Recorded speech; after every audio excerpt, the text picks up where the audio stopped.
Gini dong. Oh. Sok.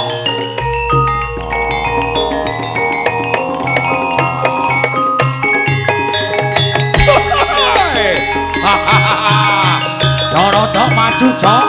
Sajae ana panganan cok. Ayo kroyok cok.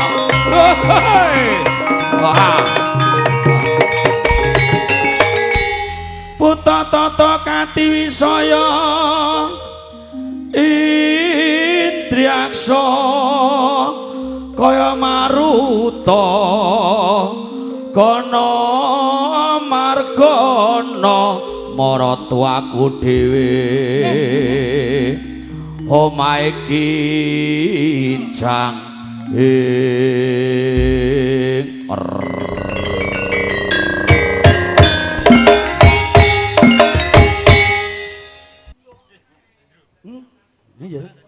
Oh, dadi. Gegarane niku lho, kok jeneng gula kuwi dadine ali-ali to, Pak Dul? Iya. Nah, pelok barang. Pelok barang, ayo, barange ayu. Awak iki. Barange jenengan kuwi. Ya, wis tak tinggal. Gegarane wong akrami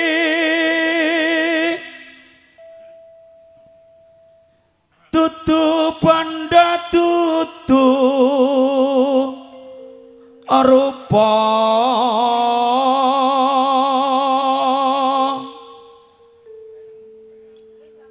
among ati pawit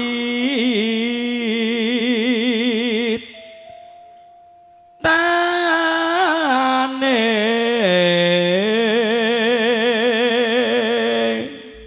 Alah, panjenengan ki kok ya iso gandrung barang to, Pak Dul? Loh, kok merok to, Mas? Niki mbok yo masuk Pak. Pripun kacang, Mas? Lah nek kacang sakmene terus kulite sepiro? Kulitnya sing dobel ngoten iki lho. Lah ya nek kulite menik moh. Loh, lah kaya napa? Pangan rayap. Panjenengan iki naruh kulite Mbak Menik lho. Enggak, mulus. Wis tau roh aku. Tenane lho. Wis. Kados napa? Pangan rayap. Luput pisan kena pisan yen gampang luwe gampang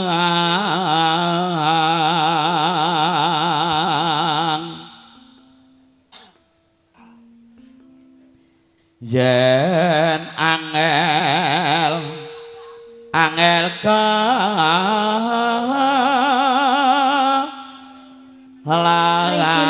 langku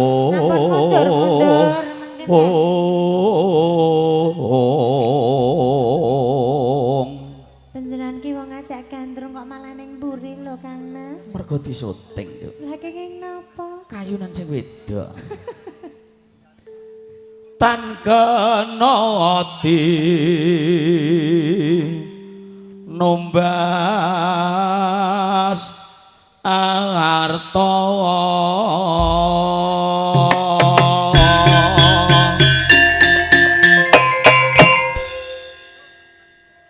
nalika ingsun ketemu ring sliramu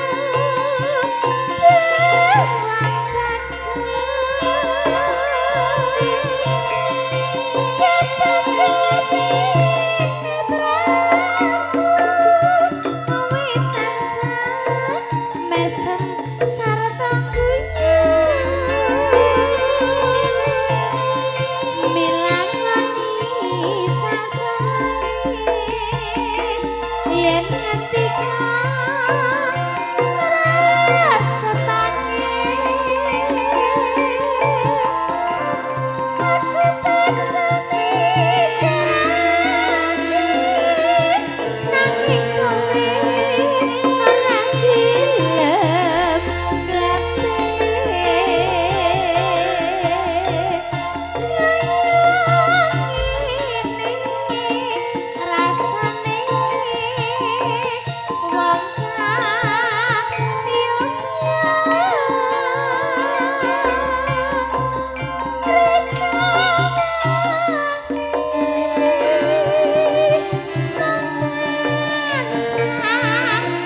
Lah panjenengan lak